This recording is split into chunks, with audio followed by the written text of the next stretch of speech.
Makoto stood at the edge of the hill, dramatically watching the sunset like she was in some tragic romance movie. Kay stood beside her, nodding along as she reminisced about the old days when they were just kids messing around in the same spot. She specifically recalled how Kay used to attempt to play basketball but had the coordination of a drunk toddler. This embarrassing memory made Kay cough awkwardly. Just when things were settling into a peaceful nostalgia trip, Caro, out of nowhere, blurted out a confession. "Makoto, I want to go out with you."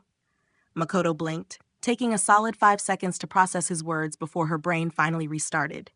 Caro, now redder than an overripe tomato, quickly panicked.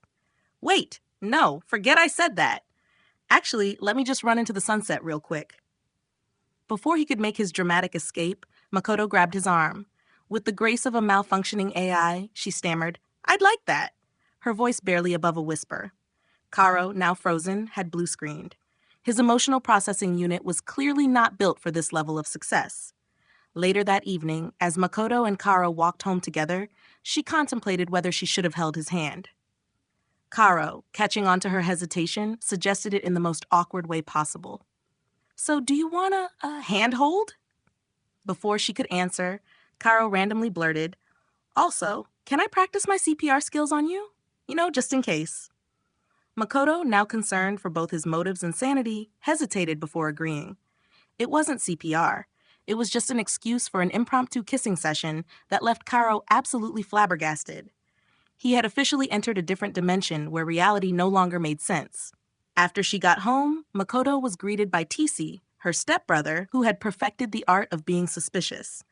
He was the same guy who had been creepily watching her and Caro from the window like a nosy old neighbor. Makoto paid him no mind and went straight to her room, still lost in the memory of Caro's CPR attempt. She felt something strange bubbling up inside her. Something unique, if you know what I mean. Later, curiosity and bad decision-making led her straight to Tisi's room, where she borrowed his forbidden anime collection. As she sat back, watching a particularly intense scene unfold, she couldn't help but self-reflect. Her special dungeon, fully ready and oozing with sweet slime juice, was very much at risk of overflowing. The special awakening was strong for her, for sure.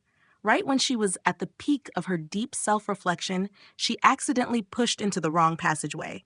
The sheer agony sent her rolling off the bed, crashing onto the floor.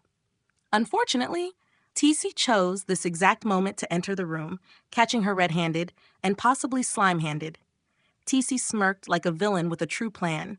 "You and Caro were looking real cozy outside. So, you two an item now?" Makoto, scrambling to recover, nodded aggressively. "Yep, official. Totally normal couple. Nothing weird happening." Tisi, being the menace that he was, leaned in and made the most out-of-pocket observation. "Your twin melons seem to have gotten bigger." Makoto turned redder than a fire hydrant. Don't say weird stuff like that." In typical Tisi fashion, he ignored her discomfort and grabbed them like a grocery store produce inspector. "Quality check." Makoto, flailing like a fish out of water, smacked his hands away. "Stop! Hands off! Those aren't free samples." Tisi wasn't fazed. Instead, he smoothly dropped a bombshell. "By the way, I know you sneak into my room and watch my very specific anime collection." Makoto's soul left her body. Tisi crossed his arms smugly. "I even add new ones based on what I know you like." Makoto gasped. "That's illegal." "Only if you get caught," Tisi said, winking. Makoto, still reeling from the absolute disrespect of her privacy, suddenly found herself getting CPR from Tisi, because apparently she had stopped breathing out of sheer embarrassment. Unlike Caro's newbie attempt, Tisi's technique was disturbingly refined. She hated to admit it, but he had skills. Advanced skills. But the CPR was only a distraction. Before she could react, Tisi got a hold of her metaphorical dungeon and started stirring its contents. She tried to stop him, but her limbs weren't responding. Was she enjoying this? "Stop it, Tisi," she yelped, squirming in the worst way possible. "Relax," he whispered in what could only be described as an ASMR villain tone. "I'm just making sure your dungeon filling is properly mixed." Makoto felt her sanity slipping away. This was it. Just when she thought things couldn't get worse, Tisi, ever the cultured scholar, leaned in closer. "If you want your slime juices to overflow properly, you gotta help me make some homemade milkshake first." Makoto choked on air. "What?" I also need to see your forbidden karaoke skills, he added, dead serious. Makoto wanted to yeet herself out the window, but somehow she agreed. Before she knew it, she was in TC's makeshift karaoke room, gripping the mic with trembling hands. He was dead set on coaching her through his advanced techniques, which, frankly, sounded a lot like a weird excuse for something else. As she hit the high notes, her body started to tremble. The cultural pressure was too much. Then, in one climactic moment, the dungeon slime filling the dungeon overflowed all over the place.